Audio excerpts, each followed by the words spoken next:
নমস্কাৰ এই বিশেষ অনুষ্ঠানৰ মাজলৈ সকলোকে স্বাগতম জনাইছো আৰু আজিৰ দিনটোৰ এটা অতি গুৰুত্বপূৰ্ণ বিষয় সম্পৰ্কে আমি আলোচনা কৰিবলৈ যত্ন কৰিম আজি আসলতে আটাইতকৈ গুৰুত্বপূৰ্ণ বাতৰি হৈছে ঋতুল শইকীয়া ইতিমধ্যে উভতি আহিছে আৰু ঋতুল শইকীয়া উভতি অহা ঘটনাটোৱে এক নতুন ইংগিত বহন কৰিছে নেকি যে পৰেশ বৰুৱা যে শান্তি আলোচনায় ঘূৰি আহিব নেকি তাৰ এক উমান পোৱা গৈছে নেকি আমি বিগত দিনসমূহত দেখা পাইছো যে মুখ্যমন্ত্ৰী হিচাপে ডক্টৰ হিমন্ত বিশ্ব শৰ্মাই যেতিয়া শপত গ্ৰহণ কৰিছে আৰু শপত গ্ৰহণ কৰাৰ পাছতে তেওঁ আলোচনাৰ মেজলৈ আলফাক অহাৰ বাবে অৰ্থাৎ পৰেশ বৰুৱাক তেওঁ আহ্বান জনাইছিল আৰু তাৰ পিছতে যি ৰাজনৈতিক ঘটনা প্ৰবাহ এক প্ৰকাৰ দেখা গৈছে যে আলফাও এতিয়া এইগৰাকী মুখ্যমন্ত্ৰীৰ প্ৰতি যেন তেওঁ অলপ কিছু সফট কৰ্নাৰ এটা ৰাখিছে তেওঁ যে কৰবাত অন্তৰত কোমলতা এটা আহি পৰিছে ইতিমধ্যে দেখা গৈছে যে পৰেশ বৰুৱাই এতিয়ালৈকে কোনো মুখ্যমন্ত্ৰীক ইমান প্ৰশংসাৰে উপচাই দিয়া নাছিল তেওঁ বাৰে বাৰে আলফাৰ ফালৰ পৰা পৰেশ বৰুৱাই বাৰে বাৰে প্ৰফুল্ল মহন্তক তেওঁ আক্ৰমণ কৰিছিল বা বিভিন্ন মুখ্যমন্ত্ৰীক বিভিন্ন সময়ত তেওঁ আক্ৰমণ কৰিছিল আৰু তাৰ বিপৰীতে এইবাৰ কিন্তু ডক্টৰ হিমন্ত বিশ্ব শৰ্মাৰ প্ৰতি যথেষ্ট সদয় হোৱা দেখা গৈছে পৰেশ বৰুৱাক আৰু পৰেশ বৰুৱাৰ প্ৰসংগত মুখ্যমন্ত্ৰী হিমন্ত বিশ্ব শৰ্মায়ো এক কথা ইতিমধ্যে কৈছিল মই ইতিমধ্যে উল্লেখ কৰিছোঁ যে আলোচনাৰ মেজলৈ আহ্বান কৰিছিল সমান্তৰালভাৱে তেওঁ কৈছিল যে যি আলোচনাৰ যি প্ৰক্ৰিয়া সেই আলোচনাৰ প্ৰক্ৰিয়া আসলতে এফালৰ পৰা হ'লে নহ'ব আলোচনাৰ প্ৰক্ৰিয়াৰ বাবে আসলতে অসম চৰকাৰৰ ফালৰ পৰা বা কেন্দ্ৰৰ ফালৰ পৰাও এক তেওঁলোকে ব্যৱস্থা গ্ৰহণ কৰিব লাগিব সমান্তৰালভাৱে এক পৰিৱেশ সৃষ্টি কৰাৰ দায়িত্ব আলফাৰো আছে পৰিৱেশ সৃষ্টি কৰাৰ দায়িত্ব আলফাৰো আছিল বুলি মন্তব্য কৰিছিল 10 মেত মুখ্যমন্ত্ৰীগৰাকী অৰ্থাৎ ডক্টৰ হিমন্ত বিশ্ব শৰ্মাই কি ভাষ্য আগবঢ়াইছিল আমি প্ৰথমতে হিমন্ত বিশ্ব শৰ্মাৰ ভাষ্য আমি চাই লওঁ তাৰ পৰৱৰ্তী সময়ত আমি বিভিন্নজনৰ আমি ভাষ্য শুনাবলৈ বা এই সম্পৰ্কে আলোচনা কৰিবলৈ আমি বিভিন্ন স্থানলৈ যাবলৈ যত্ন কৰিম এইবাৰ শুনাই লৈছোঁ 10 মেত আসলতে মুখ্যমন্ত্ৰী হিমন্ত বিশ্ব শৰ্মাই কি মন্তব্য আগবঢ়াইছিল চাই লওক যোৱা 5টা বছৰত অসমৰ ৰাইজে শান্তি প্ৰগতি আৰু বিকাশৰ এটা নতুন ধাৰা দেখিছিলে বড়ো ভূমিত শান্তি প্ৰতিষ্ঠা হৈছিল কাৰ্বি পাহাৰত শান্তি প্ৰতিষ্ঠা হৈছিল মই আজিৰ এই মুহূৰ্তত আমাৰ নতুন মন্ত্ৰীসভাখনে অসমত বাকী ৰৈ যোৱা আন সশস্ত্ৰ সংগঠনসমূহকো শান্তিৰ আলোচনাৰ মাজলৈ উভতি আহিবলৈ আৰু শান্তিৰ আলোচনাৰ মাজেৰে অসমত স্থায়ী শান্তি আনিবৰ বাবেও মই তেখেতসকলক আগবাঢ়ি আহিবলৈ আহ্বান জনাম বিশেষকৈ সংযুক্ত মুক্তি বাহিনী অসমৰ নেতা বা এই সংগঠনৰ নেতৃত্ব লোৱা পৰেশ বৰুৱা ডাঙৰীয়াকো মই অনুৰোধ কৰিম যে সশস্ত্ৰ সংগ্ৰামৰ পথ পৰিত্যাগ কৰি আমি অসমৰ জাতীয় জীৱনলৈ স্থায়ী শান্তি উভতাই অনাৰ বাবে সকলোৱে মিলি আলোচনাৰ মাজেৰে আমি সমস্যাসমূহ সমাধানৰ পথ প্ৰশস্ত কৰিব লাগিব হত্যা অপহৰণ এই ধৰণৰ ঘটনাই সমস্যা জটিল কৰে সমস্যাৰ সমাধান নকৰে মই বিশ্বাস কৰিম যে অনাগত 5টা বছৰত শান্তিৰ প্ৰচেষ্টাৰ মাজেৰে আমি সকলোকে আমাৰ জাতীয় জীৱনৰ মূল খুঁটিলৈ উভতাই আনিবৰ বাবে আমি সফল হ'ম মুখ্যমন্ত্ৰী ডক্টৰ হিমন্ত বিশ্ব শৰ্মাৰ হেয়া অতি গুৰুত্বপূৰ্ণ মন্তব্য ইতিমধ্যে এই মন্তব্যই যথেষ্ট চৰ্চা লাভ কৰিছে আৰু ইয়াৰ পিছতে আলফাৰ ফালৰ পৰাও তেওঁক লৈ তেওঁ যথেষ্ট প্ৰশংসা কৰা হৈছে পৰেশ বৰুৱাই ইতিমধ্যে বহু প্ৰশংসা তেওঁ কৰিছে সমান্তৰালভাৱে আজি যিগৰাকী ডিজিপি অসমৰ আৰক্ষী সঞ্চালক প্ৰধান ভাস্কৰজ্যোতি মহন্তও যথেষ্ট তাৎপৰ্যপূৰ্ণ মন্তব্য আগবঢ়াইছে যে ঋতুল শইকীয়া ঘূৰি আহিল কেৱল মুখ্যমন্ত্ৰীৰ তেওঁ মুখ্যমন্ত্ৰী যি ধৰণে ব্যৱস্থা গ্ৰহণ কৰিছে সেই ব্যৱস্থা গ্ৰহণ কৰাৰ বাবে আচলতে ঋতুল শইকীয়া আজি শৰীৰে ঘূৰি আহিব পাৰিছে আলফাই অপহৰণ কৰি নিয়া ONGCৰ যিগৰাকী বিষয়া ঋতুল শইকীয়া তেওঁ ঘূৰি আহিছে আৰু তেওঁৰ ঘৰত আজি উৎসৱ মুখৰ পৰিৱেশ সৃষ্টি হৈছে ডিজিপিয়ে কি কৈছে আৰক্ষী সঞ্চালক প্ৰধানৰ ভাষ্য এবাৰ শুনাই ল'ব বিচাৰিছোঁ আজি ONGCৰ কৰ্মচাৰী শিৱসাগৰৰ শিমলুগুৰিৰ পৰা অপহৃত ৰিতুল শইকীয়াৰ আজি মুক্তি হৈছে। তেখেত সুশৰীৰে সুস্থভাৱে তেখেতলোকৰ পৰিয়ালৰ লগত অলপ পিছতে যোগ হ'বগৈ। এতিয়া মই খবৰ পোৱা মতে সোণাৰী থানা পাইছেহি প্ৰায়। আৰু ৰিতুল শইকীয়াৰ মুক্তিৰ ক্ষেত্ৰত অসম পুলিচৰ কোনো ক্ৰেডিট নাই। এয়া মাননীয় মুখ্যমন্ত্ৰী ডাঙৰীয়াৰ বিচক্ষণ, অধ্যয়নপুষ্ট আৰু এটা ছিনচিয়াৰ এপিলৰ যিটো অন্তৰৰ আহ্বান, সেই আহ্বানৰ হে ক্ৰেডিট আছে। গতিকে এই ক্ষেত্ৰত আমাক কোৱা হ'ল যে 3জন মানুহ যাব আৰু আমি তেওঁলোকক নিৰাপত্তা দি যাব লাগে আৰু ৰিতুল শইকীয়াকো যাৱতীয় নিৰাপত্তা সহকাৰে, তেওঁৰ কাৰণে ৰাস্তাটো বৰ দুৰ্গম, আমি নাগালেণ্ড পুলিচ আৰু আছাম ৰাইফলছৰ লগত লায়াজন কৰি কোনো যাতে বিধি পথালি ৰাস্তাত নহয় সেই গোটেইখিনি এনচিয়ৰ কৰিব লাগে। আমাৰ কাম সেয়াই আছিলে। তাৰ ওপৰত এই ক্ষেত্ৰত অসম পুলিচে কোনো ভূমিকা পালন কৰা নাই। কেৱল আগৰবাৰ 2জনক সুশৰীৰে উদ্ধাৰ কৰোঁতে তেতিয়া অসম পুলিচে এটা সক্ৰিয় ভূমিকা পালন কৰিছিলে। কিন্তু এই ক্ষেত্ৰত ৰিতুল শইকীয়াৰ ক্ষেত্ৰত আমি কেৱল 3জন ব্যক্তিক নিৰাপত্তা দি পেলাই লৈ গৈছিলোঁ আৰু ৰিতুল শইকীয়া যেতিয়া ঘূৰাই আনিছে তেওঁক লৈ আহিছিলোঁ। মই মাননীয় অসমৰ মুখ্যমন্ত্ৰীক অসম আৰক্ষীৰ তৰফৰ পৰাও ধন্যবাদ জনাইছোঁ যে আৰু আমিও আহ্বান কৰিছিলোঁ আলফাক যে তেওঁক কৰিব লাগে, কিন্তু আমাৰ আহ্বানটো ইম্পৰ্টেণ্ট একেবাৰে নাছিল। কাৰণ আমাৰ কাম হ'ল পুলিচিং আৰু আমি পুলিচিং কৰোঁ আৰু মাননীয় মুখ্যমন্ত্ৰী ডাঙৰীয়াই যিখিনি কাম কৰিলে সেইখিনি অসমবাসীয়ে নিশ্চয় মনত ৰাখিব আৰু দেশৰ কাৰণে এইটো এটা বৰ ভাল কথা হৈছে। যদিহে শান্তি ঘূৰি আহে এইখন দেশত অতিকে ভাল হয়। মোৰ ক'ব লগা আলোচনাৰ আৰম্ভণিতে আমি আপোনালোকক 2টা ভাষ্য দেখুৱালোঁ। এটা হ'ল মুখ্যমন্ত্ৰী ডক্টৰ হিমন্ত বিশ্ব শৰ্মাৰ, আনটো হ'ল আৰক্ষী সঞ্চালক প্ৰধান ভাস্কৰজ্যোতি মহন্তৰ। এতিয়া দেখা গৈছে যে মুখ্যমন্ত্ৰীয়ে ইতিমধ্যে আলফাক আলোচনাৰ মেজলৈ অহাৰ বাবে এক পৰিৱেশ সৃষ্টি কৰাৰ কথা উল্লেখ কৰিছিলে। তেওঁ আহ্বান জনাইছিল। সমান্তৰালভাৱে ডিজিপিয়ে ইতিমধ্যে মুখ্যমন্ত্ৰীগৰাকীক যথেষ্ট প্ৰশংসা তেওঁ কৰিছে। কৈছে যে মুখ্যমন্ত্ৰীৰ বাবেহে ৰিতুল শইকীয়া আজি ঘূৰি অহাটো সম্ভৱ হ'ল। আৰু এই সম্পৰ্কে আজি দিনৰ ভাগত আমাৰ উজনি অসমৰ ব্যুৰো চিফ বিকাশ মৰাণে পৰেশ বৰুৱাৰ সৈতে এক দীঘলীয়া বাৰ্তালাপ তেওঁ কৰিছিল। এই বাৰ্তালাপটোত আলফাৰ মুখ্য সেনাধ্যক্ষ, আলফা স্বাধীনৰ মুখ্য সেনাধ্যক্ষ পৰেশ বৰুৱাই বহুকেইটা গুৰুত্বপূৰ্ণ প্ৰসংগ উত্থাপন কৰিছে। আৰু দেখা গৈছে যে আনদিনাৰ দৰে ইতিমধ্যে পৰেশ বৰুৱাই ডক্টৰ হিমন্ত বিশ্ব শৰ্মাক লৈ যথেষ্ট আশাবাদী বুলি ইতিমধ্যে মন্তব্য কৰিছে। আমি প্ৰথমতে আপোনালোকক শুনাই লৈছোঁ এই পৰেশ বৰুৱাৰ সৈতে আমাৰ বিকাশ মৰাণৰ, আমাৰ উজনি অসমৰ ব্যুৰো চিফ বিকাশ মৰাণৰ যি টেলিফোনিক বাৰ্তালাপ হৈছিল সেই বাৰ্তালাপ প্ৰথমতে শুনাই লৈছোঁ আপোনালোকক এইবাৰ। আৰু তাৰপিছত মই বিকাশ মৰাণৰ ওচৰলৈ পুনৰ যাবলৈ চেষ্টা কৰিম। তেওঁ তিনিচুকীয়াত আছে আৰু তেওঁ কি কয় আৰু তেওঁৰ সৈতে কেইবাজনো থাকিব আলফা নেতা। আমি এইবাৰ শুনাই লৈছোঁ পৰেশ বৰুৱাৰ সৈতে বিকাশ মৰাণৰ সেই বাৰ্তালাপৰ পূৰ্ণাংগ অংশ। নমস্কাৰ, পৰেশ বৰুৱা ডাঙৰীয়া, আপোনাক DA নিউজ প্লাছলৈ স্বাগতম জনাইছোঁ প্ৰথমে। আৰু আপোনালোকৰ যি এক সুন্দৰ পদক্ষেপ, আপোনালোকে কথা দিয়া মতে কথা ৰাখি ৰিতুল শইকীয়াক আজি আপোনালোকে মুকলি কৰিছে আৰু ইতিমধ্যে তেওঁৰ পৰিয়ালবৰ্গৰ ওচৰ পাইছেগৈ।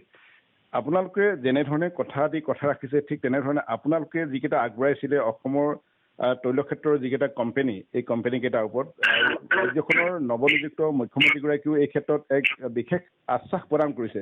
গতিকে এই সমগ্ৰ আপোনালোকৰ যিকেইটা গোটেইকেইটা প্ৰস্তাৱ, অসমৰ ৰাজহুৱা খণ্ডৰ যিকেইটা প্ৰতিষ্ঠানকেইটা যি লৈ আগবঢ়োৱা যি প্ৰস্তাৱ অসমৰ ৰাইজলৈ কিমান দূৰ সম্ভৱ আপোনালোকে বিশ্বাসযোগ্যতাভাৱে লৈছে যে তেওঁলোকে সোনকালে এই কামখিনি কৰিব? এজন যেতিয়া ধন্যবাদ জনাই লৈছো, ধন্যবাদ জনাই মই আপোনাৰ প্ৰশ্নটো মই উত্তৰ দিবলৈ ওলাইছো। আমি এই ধৰণে উত্তৰটো দিবলৈ ওলাইছো যে যোৱা কেইদিনমানৰ পৰা অসমৰ মুখ্যমন্ত্ৰী গৰাকীয়ে আমাক যি ধৰণে আহ্বান কৰিছিলে বা অনুৰোধো কৰিছিলে, এটা নিজৰ দায়িত্বশীল যে এজন মানে অসমৰ মুখ্যমন্ত্ৰী এইটো কথা প্ৰকাশ কৰিছিলে আৰু আমিও আশ্বস্ত হৈছো আৰু তেখেতে যে অনাগত দিনবিলাকত আমি যি 7টা চৰ্ত বান্ধি দিছিলো আৰু এই 7টা পত্ৰৰ ওপৰত তেখেতে হাত ধৰি কৈছিলে যে অইল সেক্টৰ যিকেইটা কৰ্পৰেশ্যন আছে, যিকেইটা প্ৰতিষ্ঠান আছে, বিশেষকৈ ONGC, IOC আৰু বা অইল ইণ্ডিয়া লিমিটেড, এই তিনিটা কোম্পানীয়ে, এই তিনিটা প্ৰতিষ্ঠানে অসমৰ সৰ্বাংগীন উন্নতিৰ কাৰণে যিবিলাক আলফা চৰ্ত বান্ধি দিছে সেইখিনি কৰিব পৰা আছে আৰু নিজে অসম চৰকাৰে এই চৰ্তখিনি পূৰণ কৰাৰ ক্ষমতা আছে বুলি কৈছে। এইটো খুব মানে ধনাত্মক কথা আৰু এইকাৰণে এতিয়া আমি আশাবাদী এইকাৰণে যেতিয়া আৰম্ভণিতে যদি ইমান শক্তিশালী বক্তব্যৰে অসমৰ আমাৰ লগতে অসমৰ জনগণকো আশ্বস্ত কৰিছে আৰু এতিয়া পৰিচয়টো এতিয়া কথাৰে নহয়, কামেৰে তেখেতে দিব বুলি আমি 100% আশা কৰিছো। এজন মানে দায়িত্বশীল মুখ্যমন্ত্ৰীৰ কথাত যদি তেনেকুৱা কোনো বিশ্বাসযোগ্যতা নাথাকে, এইটো কেতিয়া অসমৰ কাৰণে এইটো ভাল কথা হ'ব নোৱাৰে, মানে অখিনী সংকেত হ'ব এইটো। এইটো এটা বেয়া মেছেজ যাব আৰু তেখেতে নিশ্চয় বুজে। দায়িত্বশীল এজন মুখ্যমন্ত্ৰী হিচাপে তেখেতে বুজিছে আৰু বুজাৰ কাৰণেতো তেখেতে দায়িত্বটো লৈছে। দায়িত্ব লোৱাৰ পিছত আৰু আমাৰ একো নাথাকিলে। ONGC হ'ল কৰ্তৃপক্ষতো বাধা দিব নোৱাৰে, যিহেতু অসমতে আছে, অসমতে কৈছো আমিতো বম্বে হাই, গুজৰাট মানে দেহৰাদুন এইবিলাকৰ কথা কোৱা নাই। এইবিলাকত আমি 95% বিচৰা নাই। কেৱল মাত্ৰ অসমৰ তৈল ক্ষেত্ৰৰ বা গেছ ক্ষেত্ৰৰ কেইখনত তেনেকৈ কিমান আমাৰ বছৰি কিমান লৈ যায় আৰু কিমান দিয়ে, দিয়াটোতো কৈছে, কৰ দিয়াটো কৈছে, সুন্দৰকে কৈছে। 18,000 কোটি এটা তিনিটা প্ৰতিষ্ঠানে মিলি দিয়ে বুলি কৈছে। আগতে কোনোবা মুখ্যমন্ত্ৰীয়ে কোৱা নাছিলে।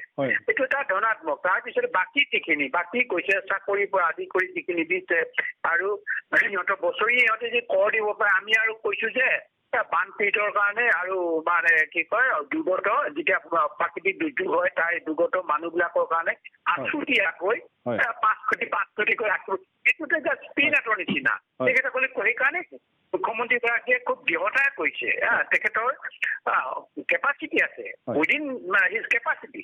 এই কেপাচিটি উইদিন কেপাচিটি সেই বিষয়কেইটা আমাৰ চৰ্তকেইটা সোমাই আছে আৰু পাৰিম বুলি কৈছে। ইয়াৰ পিছত আমি আশাবাদী আৰু যদি অনাগত দিনবিলাকত মুখ্যমন্ত্ৰী গৰাকীয়ে যদি এইবিলাকতো কোনো কাণসাৰ নিদিয়ে, কেৱল মাত্ৰ যদি কয় এইটো কথাৰ কাণ দিবৰ কাৰণে প্ৰতিশ্ৰুতি দিব লাগে যে প্ৰতিশ্ৰুতি দিছো, এইটোতো আমিতো আৰু সেইটো মানে মানি নলওঁ। আমিতো আমাৰো চকু আছে আৰু আমি বিশ্বাস কৰিছো, তেখেতক বিশ্বাস কৰিছো, অগাধভাৱে বিশ্বাস কৰিছো। আমি অগাধভাৱে মুক্তি বাহিনী বিশ্বাস কৰিছো। বিশ্বাসৰ তেখেতৰ ওপৰত থকা বিশ্বাসৰ ওপৰত ভৰ দি আমি ঋতুল শইকীয়া যিমতে আমি কথা দিছিলো সেইমতে অসম চৰকাৰখন আমি যি কথা দিছিলো তেখেতৰ পৰিয়ালটোক আৰু অসমৰ যি সংগ্ৰামী জনতাইও আমাক আহ্বান কৰিছিলে, বিভিন্ন চেনেল বিলাকে আহ্বান কৰিছিলে, গুণী জ্ঞানী মানুহে মানে খুব ভদ্ৰ নম্ৰভাৱে আহ্বান কৰিছিলে মুকলি কৰি দিবৰ কাৰণে। সকলোৰে প্ৰতি লক্ষ্য ৰাখি বিশেষকৈ যে ONGC বা অইল বা IOC এই প্ৰতিষ্ঠানবিলাকৰ যিবিলাক আমাৰ চৰকাৰী অনিয়ম হৈ থাকে, মানে আমাৰ যিবিলাক যি ধৰণে পৰীক্ষা ইয়াত নহয়, বাহিৰত পাতি ইয়াৰ পৰা বাহিৰৰ মানুহে ইয়াতে মানে এমপ্লয়মেণ্ট পায় বা সিহঁতে চাকৰি পায়, এইটো আমি কেতিয়াও মানি ল'ব নোৱাৰো। আৰু সেইকাৰণে কৈছো এই গোটেই স্বাৰ্থত যিমানকেইটা 7টা মানে চৰ্ত দিছিলো, এটাইখিনি অসমত থলগিৰি নিবনুৱা মানুহৰ কাৰণে, অসমৰ মানুহৰ কাৰণে এইবিলাক বান্ধি দিয়া হৈছিলে। উপকৃত হ'ব অসমৰ মানুহৰ উপকৃত হলে আলফা কালিনো উপকৃত হোৱা সেইটো আমি অসমৰ মানুহৰ কাৰণে কৰিছো, মানুহৰ কাৰণে কৰিছো।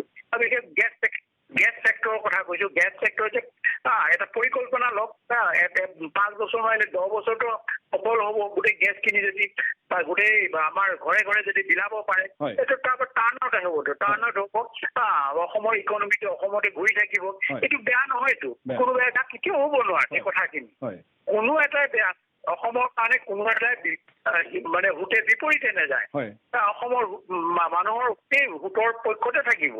এই কথাটো আমি যুক্তিসংগতভাৱে কৈছো আৰু এইকাৰণে আমি আশাবাদী। আপুনি সুধিছে এইটো আশাবাদী আৰু নকৰিলে এইটো আমিতো কৈছো, আমি আগেই কৈছো, আমি যদি এই কথাখিনি মানি লয় বা মুখ্যমন্ত্ৰী ডাঙৰীয়াই মনাব পাৰে, তেতিয়াতো আমি আৰু অইলৰ বা ONGC বা অন্যান্য এইটো কি কয় OIC ডক্টৰ আমি আৰু এই ধৰণে এইবিলাক কৰাৰ আমাৰ প্ৰয়োজন অনুভৱ আমি কৰা নাই বা নকৰোঁ। ভৱিষ্যতো সুৰক্ষিত থাকিব, কোনো ধৰণৰ অশান্তি নহ'ব আৰু তেখেতসকলে যদি পুৰা আমাৰ যি ৭টা পালন কৰি যদি বা সুন্দৰভাৱে পালন কৰি যায়, অসমখনো মানে সুন্দৰ হ'ব, কি কয় এইটো বা নিবনুৱা মুক্ত হ'ব আৰু ঘৰে ঘৰে আমাৰ প্ৰাকৃতিক সম্পদৰ মানে গেছ, নেচাৰেল গেছ এইটো ঘৰে ঘৰে বিতৰণ কৰিলে কিমান কুশল হ'ব, লাখ লাখ নিবনুৱাটো হ'ব, প্ৰকৃতি ৰক্ষা কৰিব। আমাৰ অসমৰ যিটো গেছৰ কাৰণে হাহাকাৰ হৈ থাকে, খৰিৰ প্ৰকৃতিও ৰক্ষা হ'ব, খৰি পুৰিব নালাগে, ঘৰে ঘৰে গৈ একদম সুন্দৰকে বিতৰণ হ'ব আৰু তাত চাকৰি এংগেজমেণ্ট হ'ব, চাকৰি পাব, নিবনুৱাই চাকৰি পাব, হাজাৰ হাজাৰ পাব, লাখ লাখ মানুহে চাকৰি পাব। এটা ডাঙৰ প্ৰজেক্ট এইটো পাৰিব। য'ত নেকি 18,000 কোটিয়ে যদি পায় এবছৰ, কিয় নোৱাৰিব? এই প্ৰজেক্টটো ইমান 18,000 কোটি নালাগে নহয়, 18,000 কোটি প্ৰজেক্ট নহয়তো আমি জনাত। ক'তো 6,000 কোটি টকা প্ৰজেক্ট হ'ব এইটো গোটেই অসমত, পাইপলাইন দি গেছ দিয়াটো। এইটো কিয় কৰিব নোৱাৰিব? কিয় কৰিব নাই? এইটোতো এতিয়া তেখেতে কৰিম বুলি কৈছে, কিন্তু আশ্বস্ত হৈ আমি অপেক্ষা কৰিছে নহয় জানো? এইখিনি আৰু দ্বিতীয়টো আপোনাক প্ৰশ্ন কৰিছোঁ পৰেশবৰ ডাঙৰীয়া, যিহেতু 90 দশকত আপোনালোকে যেতিয়া আলফা সংযুক্ত মুক্তি বাহিনী অসমে টাটা কোম্পানী এখন মানে হস্পিটেল নিৰ্মাণ কৰিবৰ কাৰণে, চিকিৎসালয় নিৰ্মাণ কৰিবৰ কাৰণে আপোনালোকে এটা প্ৰস্তাৱ দিছিল আৰু সেই মৰ্মে চাবুৱাত এখন টাটা ৰাফেল হস্পিটেল মানে নিৰ্মাণ হৈছিল, যিখনৰ যোগেদি হয়তো অসমৰ বহু ৰাইজে আজিৰ তাৰিখত, বহু সংবাদ মাধ্যমে আজিৰ তাৰিখত নাজানে বা সেইটো পাহৰি গৈছে যে, আৰু সেই অনুৰূপ ধৰণৰ আপোনালোকে কেইবাটা দশকৰ পিছত আকৌ পুনৰ এনেধৰণৰ কিছু কাৰ্যসূচী হাতত লৈছে আৰু এই সুন্দৰ কাৰ্যসূচী আৰু এনেধৰণৰ কাৰ্যসূচীয়ে অসমৰ ৰাইজক যথেষ্ট সকাহ দিব আচলতে, যিখিনি আপোনালোকে পথ দেখুৱাই দিছে। এই ক্ষেত্ৰত আৰু কিবা তেনেকৈ প্ৰস্তাৱ আছে নেকি আপোনালোকৰ? নহয়, আপুনি এটা ভাল কথা কৈছে। আপুনি অকল এখন হস্পিটেলৰ কথাই উল্লেখ কৰিছিলে। এইটো অসমৰে দুৰ্ভাগ্য বুলি কওঁ, অসমৰ দুৰ্ভাগ্য। টাটাৰ লগত মই নিজেই বেংককত আমাৰ ডক্টৰ বজেন গগৈ ডাঙৰীয়া, তেখেত এতিয়াও টাটা মানে ট্ৰাষ্ট কেঞ্চাৰ হস্পিটেল আছে, তেখেত মুৰব্বী হৈ আছে, চোৱা চিতা কৰে, তেখেত আছিলে আৰু তেখেতসকলৰ ডুগৰা বুলি কয়, তেখেতৰ হেৰিয়ৰ কেলকাতাৰ মানে বেষ্টৰ টাটাৰ হেড আছিলে, তেখেতৰ আৰু এজন 3জন আমি মানে গৈ বেংককত আমাৰ এখন মিটিং হৈছিলে। মিটিংখনত বহু কথা আলোচনা হ'ল। পৰিৱেশন আমি কৈছো আপোনালোকৰ পৰা আমি কোনো ধৰণৰ অৰ্থ ডিমাণ্ড নকৰোঁ। আপোনালোকৰ মানে যিটো হেৰি হয়, আয়ৰ কিছু অংশ আপোনালোকে অসমৰ জনগণৰ হিতৰ কাৰণে আপোনালোকে ব্যয় কৰিব লাগিব।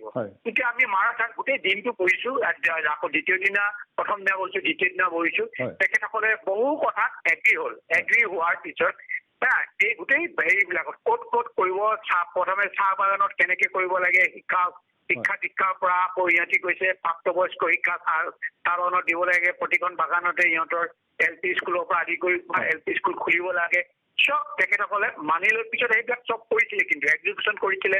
প্ৰাপ্তবয়স্কৰ যি শিক্ষা প্ৰথমে টাটাই বাগান বিলাকত সৃষ্টি কৰিছিলে, LP স্কুল সৃষ্টি কৰিছিলে। ইয়াৰ উপৰিও যিটো আমাৰ যি দুখন হস্পিটেলৰ কথা কৈছিলো আৰু প্ৰতিখন বাগানতে যিবিলাক চাকৰি ওলাই আমাৰ থলগিৰি মানুহৰ চাকৰি দিব লাগিব, চব দিয়ে আছিলে, ঠিকে আছে। কিন্তু আৰু কৈছে যে আমি এখন কৈছো, এখন আমাৰ অসমত খুবেই ভয়ংকৰভাৱে কেঞ্চাৰ হয়, কৰ্কট ৰোগ হয় আৰু ইয়াতে তাৰ মানে স্বাস্থ্য কি কয় তাত চিকিৎসা কৰিবৰ কাৰণে অসমত নথকাৰ কাৰণে বহু দূৰ দূৰণলৈ যাব লাগে, বম্বেলৈ যাব লাগে, চেন্নাইলৈ যাব লাগে, সকলোতে যোৱাটো সম্ভৱ নহয় আৰু ট্ৰিটমেণ্ট নাপাই অসমতে মৰিব লগা হৈছিল। এতিয়া কৈছে আমি ইয়াতে 2টা প্ৰজেক্ট ল'ম, এখন নৰ্মেল হস্পিটেল, এখন কি কয় হেৰি এখন হৈছে আমাৰ কেঞ্চাৰ হস্পিটেল। নৰ্মেল হস্পিটেলৰ ৰাতিও আজি যিখন এখন সম্পূৰ্ণ হ'ল, আমিও খুব সন্তুষ্ট, কিন্তু কেঞ্চাৰ হস্পিটেলখন সম্পূৰ্ণ নোহোৱা মানে এইটো পৰিকল্পনা ল'ব নোৱাৰা কাৰণটো হৈছে প্ৰফুল্ল মহন্তই গুপ্তঘাতক আৰম্ভ কৰি দিলে, অসমৰ পৰিস্থিতি বেয়া হ'ল, মানে এই গোটেই বাদ কৰিলে। এতিয়া মানুহৰ দিনে নিশাই এটাই চিন্তা হ'ল যে গুপ্তঘাতক এই অন্য কথা চিন্তা কৰিব নোৱাৰে আৰু গুপ্তঘাতক। সেইকাৰণে এই বিষয়টো টাটাও পিছ হুকিলে, আমিও এইটো ধৰিব ভালদৰে, টাটাক মানে ক'ব পৰা নাই যে তেনেকৈ মানুহ ওলাই অহা নাই। আৰু যিখন নৰ্মেল হস্পিটেল বনাই দিলে, টাটাই যিখন নৰ্মেল হস্পিটেল বনালে, সেই যিজনে বনালে তেখেত এতিয়াও আছেতো, তেখেত এতিয়াও আছে, তেখেতৰ নাম দীপাংকৰ বৰা। তেখেতে অসমৰ কথা চিন্তা কৰে, এই অসমৰ সমাজৰ কাৰণে, অসমৰ মানুহৰ মানে এই দেখিছেতো দুৰ্দশাৰ পৰা কেনেকৈ পৰিত্ৰাণ দিব পাৰে। তেখেতে এইবিলাক লাগি সুন্দৰকে এখন হস্পিটেল বনাইছিলে, আৰু এইটো কাৰণে তেখেতক আপোনাৰ চেনেল আজি মনত পেলাই দিছে আপুনি। মই দীপাংকৰ বৰা, ডক্টৰ দীপাংকৰ বৰা দেৱলো মোৰ এটা আন্তৰিক ধন্যবাদ জনাইছো, এনেকে মানে জনহিতকৰ কামত যে নিজকে সঁপি দিছে। তেখেতলৈ মই এটা ধন্যবাদ, মনত কৰিছে, মনত পৰাৰ কাৰণে এই কথাটো। টাটাৰ যিটো উদ্যোগ আছিলে বা টাটাই না বুলি কোৱা নাছিলে, চব কামেই আমাক কৰি গৈছিলে।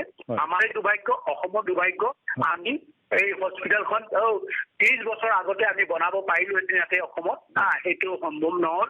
আৰু সেইটো কাৰণে হয়তো আমাৰো বেয়া লাগিছে বা অসমৰ এই মানুহৰ এইটো দুৰ্ভাগ্য বুলি আমি ক'ব লাগিব।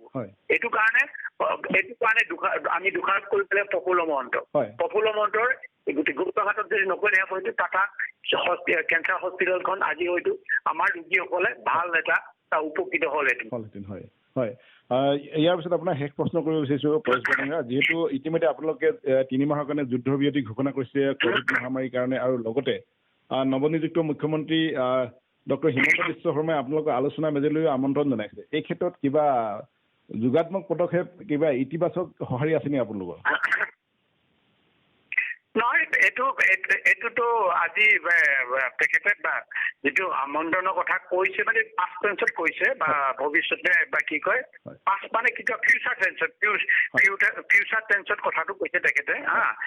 তেখেতে কৈছে যে আমি বিবেচনা কৰিছো, আমি তেখেতসকলক আহ্বান জনাম, এইটো তেনেকে কৈছে। আহ্বান তেনেকে জনাই বা তেখেত গোটেই প্ৰক্ৰিয়াটোতো তেখেতৰ ওচৰত নাই। তেখেতে কৈছে যে এইটো এটা উদ্যোগ ল'ম বুলি কৈছে, তাৰ কাৰণে ধন্যবাদ জনাইছো। উদ্যোগ কেনেকে লয় উদ্যোগটো আমিতো নাজানোতো, আমি নাজানো। আমি যিটো এক পক্ষ যুদ্ধবিৰতি আমি ঘোষণা কৰিছো, আমি প্ৰধানত যিটো অসমত কৰোণা মহামাৰী গোটেই ইমূৰৰ পৰা শদিয়াৰ পৰা ধুবুৰীলৈকে সন্ত্ৰাস চলাই আছে, আৰু যেনেকৈ মানুহৰ প্ৰাণ হানি হৈছে, এইটোতো সকলোৱে এইটো সৰ্বজন বিদিত কথা, কেনেকৈ মানুহ এই কৰোণাৰ লগত যুঁজি আছে। আৰু আমি সেইকাৰণে কৈছো আমাৰ সামৰিক এক্টিভিটিজ আমি এইটো নিজে একপক্ষভাৱে আমি 3 মাহৰ কাৰণে স্থগিত কৰি ৰাখিছো। আৰু ইয়াৰ আৰু এটা কাৰণ আছে, ধৰক আমাৰ নাম লৈ এই কৰোণাৰ নাম লৈ বিভিন্নজনে বিভিন্ন বা দুষ্কৃতিকাৰে বিভিন্ন কাম কৰিব পাৰে বা কৰিছিলো, আৰু সেইটো কাৰণে আমি এইটো দেখি আমি এইটো লোৱা হৈছে। মানুহে ভাবিছে, অসমৰ জনগণে বিভিন্নজনে ভাবিছে, এইটো কোনোবাই ভাবিছে পজিটিভ দিশত, কোনোবাই নিগেটিভ দিশত। আমি দুই পক্ষই নিগেটিভ ভাৱে বা ঋণাত্মক ধনাত্মক দুইটা দিশতে আমি মানুহ কোৱাত অধিকাৰ আছে জনগণৰ। যিসকলে পজিটিভ ভাৱে ভাবিছে সেইসকলকো ধন্যবাদ, নিগেটিভ ভাৱে সেইসকলকো আমি ধন্যবাদ জনাইছো। কথা হ'ল এতিয়া এইটো জাষ্ট এটা কৈছে কথাটো কিমান গভীৰলৈ যাব পাৰিব বা কিমান গভীৰলৈ ডক্টৰ কি কয় আমাৰ অসমৰ মুখ্যমন্ত্ৰী হিমন্ত বিশ্ব ডাঙৰীয়াই কিমান আগুৱাই নিব পাৰে, কিমান ডিপ ৰোটেট কৰিব পাৰে। আৰু এইটোতো সাধাৰণ বিষয় নহয়তো, আৰু মানুহে জনা প্ৰয়োজন। এইটো মানুহক মই অসমৰ জনগণক আপোনাৰ চেনেলৰ জৰিয়তে ক'বলৈ বিচাৰো, এইটো এটা একো চেলো ইছ্যু নহয়তো, এইটো ডিপ ৰোটেট হিষ্টৰিকেল প্ৰিণ্টেড এইটো ইছ্যু। আৰু এই ইছ্যুটোৰ লগত ডিল কৰিবৰ কাৰণে আৰু এই ইছ্যুটোৰ কাৰণে এই বিষয়টোৰ কাৰণে আজি 41টা বছৰ সংগ্ৰাম চলি আছে। এই ইছ্যুটোৰ লগত অকল সাধাৰণ কথা জড়িত হৈ থকা নাই, এই ইছ্যুটোৰ লগত জড়িত আছে অসমৰ বুৰঞ্জী জড়িত আছে, এটা সংগঠনৰ নীতি আদৰ্শ জড়িত আছে, এই নীতিটোৰ লগত নিৰ্যাতিত মানুহৰ চেণ্টিমেণ্ট জড়িত হৈ আছে। এই ইছ্যুটোৰ লগত মানে এটা পৰিয়ালৰ এটা সন্তানে বিসৰ্জন দিয়া মানে তেজেৰে ধোৱা ইতিহাস বুৰঞ্জী জড়িত হৈ আছে। এই কথাবিলাক মানুহে যদি ভাবে যে ৰাতিতে ইয়াৰ এটা হাতী এটা জন্ম হব, এই কথাটো কৈ মানুহ হতাশ হব। এই কথাবিলাক মানুহে বুজি পাব লাগিব। আৰু এই বিষয়টো অকল পৰেশবোৰক আহ্বান কৰিলে, পৰেশবোৰৰ লগত এনেকে কথা পাতিলেই মানুহে এইটো ভুলকে বুজিব পাৰে। এইটো এটা পৰেশবোৰৰ এজন ব্যক্তি আৰু এটা সংগঠন, we are the in a body. এই কথাটো আমাৰ ওপৰত ডিপেণ্ড নকৰেতো আমাৰ ওপৰত গোটেই বস্তুটো ডিপেণ্ড কৰে ভাৰত ৰাষ্ট্ৰৰ ওপৰত ভাৰত ৰাষ্ট্ৰই কেনেকৈ ইয়াৰ বাটটো মুকলি কৰিব কেনেকৈ আমি আশ্বস্ত হ'ম কি ধৰণে কৰিলে আমাৰ বুৰঞ্জীৰ লগত সন্নিবিষ্ট যিটো আমাৰ বিষয় নেকি আমাৰ নীতি আদৰ্শৰ লগত জড়িত বিষয় যিটো বিষয়ৰ লগত আমাৰ হাজাৰ পাগল ডেকা গাভৰুৱে জীৱন দি আহিছে আজি পৰ্যন্ত সিদিনা পৰ্যন্ত এই বিষয়টো কেনেকৈ তেখেতসকলে বাট মুকলিব আমাৰ পৰা বাট মুকলি আমিতো এই যুদ্ধ মানে ৰচনা কৰা নাইতো আমি যুদ্ধক আমাৰ অস্ত্ৰ ল'বৰ কাৰণে আমাৰ বাধ্য কৰাইছিল বাধ্য কৰাৰ কাৰণে আমি লৈ আহিব লগা পৰিছে লৈ আহিব ডেমক্ৰেটিক প্ৰচেছে আমি কথা ক'লে নুশুনাৰ কাৰণে আমি এইটো আত্মৰক্ষা কৰিব আমাক যদি মাৰিবলৈ আহে আমাক যদি গুলিয়াবলৈ আমিতো বন্দুক ল'বই লাগিব এই আত্মৰক্ষাৰ কাৰণে আমি সেইটোৱে কৰি আছো আৰু এইখিনি কথা যদি তেখেতসকলে বুজি পায় যদি এটা সুন্দৰ পথ সৃষ্টি কৰে যি পথটোত নেকি আমি খোজ কাঢ়িলেও আমাৰ ভৰিত মানে কাঁইট নোসোমায় কাঁইটে বিন্ধি আমাৰ ভৰি যাতে চেপ্টিক নকৰে গেলি নাযায় তেনেকুৱা ৰাস্তা যদি বনাই আমি নিশ্চয় যাম যদি কাঁইটীয়া ৰাস্তা বনাই দিয়ে আৰু সেই পথটোৱে বনাই দিয়ে কাঁইটীয়া ৰাস্তাত যদি আমি চকুমুদি যাওঁ আমি জানো এইটো কাঁইটীয়া তেনেকুৱাটো হ'ব নোৱাৰে আৰু আমি সেইকাৰণে হিমন্ত বিশ্ব ডাঙৰীয়াই যিটো কৈছে অসমৰ মুখ্যমন্ত্ৰীগৰাকীয়ে যিধৰণে কৈছে আমাৰ বিশ্বাস আছে অগাধ বিশ্বাস আছে সেইটো বোধ হয় দিল্লীক বুজাব পাৰিছো দিল্লীক বুজাব পৰা কেপাচিটি আছে বুলি আমি ভাবিছো যতন আছে চেষ্টা কৰিব কেনেকে বুজাব কেনেকে পৰৱৰ্তী কি কৰিব সেইটো সময় বহুত আছে সময় এতিয়া এইটো আমি ইমান বিশদভাৱে ক'ব পৰা নাই কিন্তু আমি যে আলোচনাৰ যিটো ধনাত্মক আলোচনা য'ত নেকি অসমৰ বুৰঞ্জী প্ৰকৃত ইছ্যুটো থাকিব অসমৰ কি কয় অসমৰ যিটো অধিকাৰ কথা যিটো প্ৰাপ্য অধিকাৰৰ কথা জড়িত থাকিব আমাৰ শ্বহীদ অকৰ্মিতসকলৰ শ্বহীদৰ মূল্য দিয়া কথা ক'ব বা আলোচনা হ'ব আমাৰ সকলো যিটো একেবাৰে ইছ্যুতে যিবিলাক চব সন্নিবিষ্ট আছে এই ইছ্যুবিলাকলৈ সেই ইছ্যুটো যদি কথা পাতে আমাক ক'বলৈ একো নাই সেইটো আমিতো আৰু কেলে কিন্তু এই কাঁইটীয়া ৰাস্তাত গৈ মানে এনেকুৱা কৰাটো বা নকৰিব বুলি আমি ধাৰণা নকৰিব বুলি কোৱা তেখেতে যিটো কৈছে জনসমূহ কৈছে মই কৰিম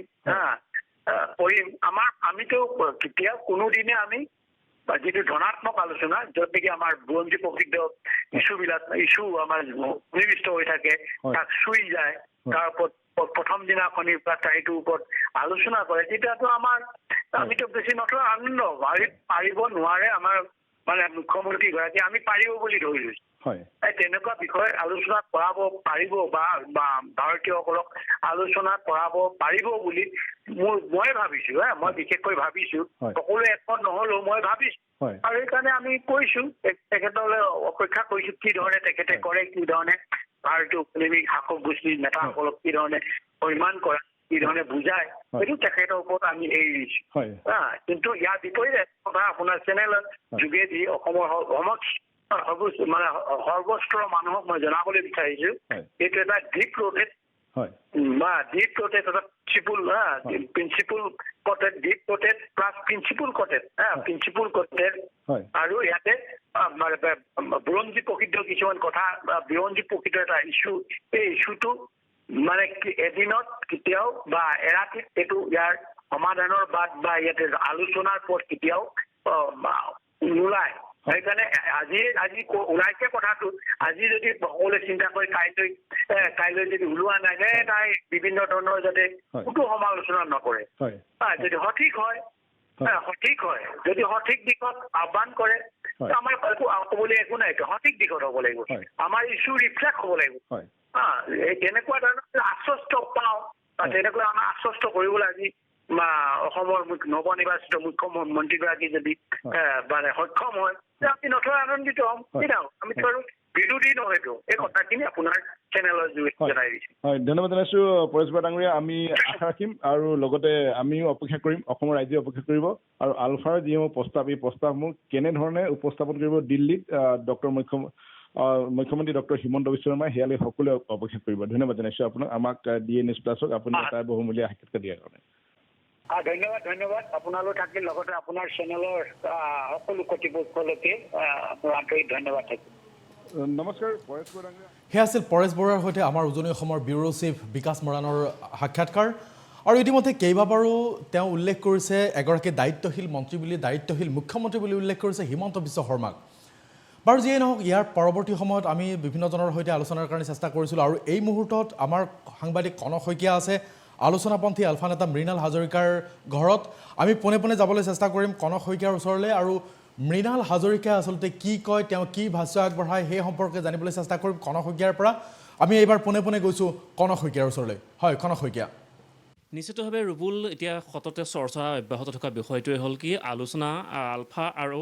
চৰকাৰৰ মাজত আলোচনা আৰু এই মুহূৰ্তত মোৰ লগত উপস্থিত আছে আলোচনাপন্থী আলফা শিবিৰৰ নেতা মৃণাল হাজৰিকা আপোনাক আমাৰ অনুষ্ঠানলৈ স্বাগতম জনাইছোঁ আৰু শেহতীয়াকৈ দেখা পোৱা গৈছে ঋতুল শইকীয়া সকলোৱে আশা কৰা ধৰণে আমাৰ মাজলৈ ঘূৰি আহিছে কি প্ৰতিক্ৰিয়া ব্যক্ত কৰিব চাওক ঋতুল শইকীয়াকতো মুক্তি দিয়াটো এইটো অৱশ্যম্ভাৱী আছিলে কাৰণ তেওঁকতো আৰু বেলেগ কিবা কৰিবৰ কাৰণেতো নিয়া নাছিলে তেওঁৰ জৰিয়তে তৈলক্ষেত্ৰ বা তৈল প্ৰতিষ্ঠানবিলাকৰ লগত এটা কিবা চৰ্তৰ বিনিময় কৰাৰ উদ্দেশ্যেৰে নিছিলে আৰু সেইটো ইতিমধ্যে মুখ্যমন্ত্ৰীৰ জৰিয়তে তেওঁলোকে সাব্যস্ত কৰিছে বুলিয়েই ঘোষণা হৈছে বাতৰি পেপাৰে পত্ৰই আৰু মুখ্যমন্ত্ৰীয়েও নিজেও দায়িত্ব লৈছে সেই কথাটো আমি সেইদিনাখন দেখিলোঁ সংবাদ মাধ্যমত গতিকে ঋতুল শইকীয়া স্বাভাৱিকভাৱে ঘূৰি আহিছে আৰু আজি যিগৰাকী আৰক্ষী সঞ্চালক প্ৰধানে যিটো প্ৰতিক্ৰিয়া ব্যক্ত কৰিলে যে এই ক্ষেত্ৰত আৰক্ষীৰ কোনো হাত নাই সম্পূৰ্ণ ইয়াতে বিষয়টো মুখ্যমন্ত্ৰীৰ ওপৰত নিৰ্ভৰ কৰিছে মুখ্যমন্ত্ৰীৰ প্ৰত্যক্ষ হস্তক্ষেপত ঋতুল শইকীয়া ঘৰলৈ